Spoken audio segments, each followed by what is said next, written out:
Hello, welcome to the Tabs and Icons Consulting video series.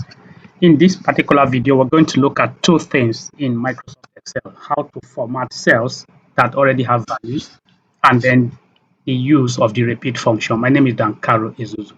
Now let's look at the data we're going to use. Now we have this data, and we are told here that sales should actually be 58 bags, 88 bags. So now, rather than come here and begin to put the bags this way, come to the next one and manually type the bags until you get to the end. Now, you can imagine the amount of time it's going to take if we have well over 100 items. So what are we going to do?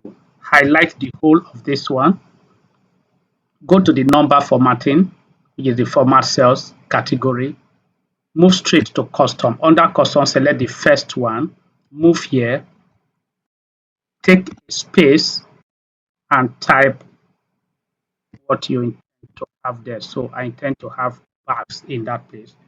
Now click OK. So the moment you select OK, your job is done. So you can see we have all of them having bags. Now the next thing we're going to do is we have ratings. We want to put some emoji here.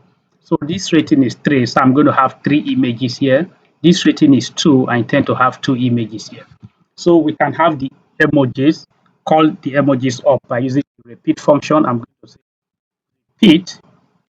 Now the text I want there is an emoji, so I'll hold my Windows key and press full stop.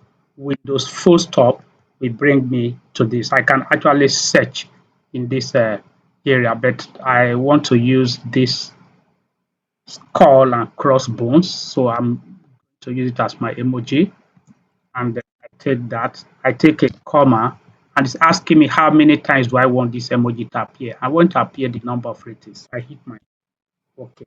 Now that's all I need to copy this down, and I'm done. So each time the rating changes, assuming this rating from 2 changes to 4, this will automatically go up. If this changes to 7, for example, it goes as much as 7. So this is how to insert an emoji, or you can use any kind of image that you so wish. Thank you very much for listening. In other videos, we're going to see much more of what Excel can do. Bye-bye.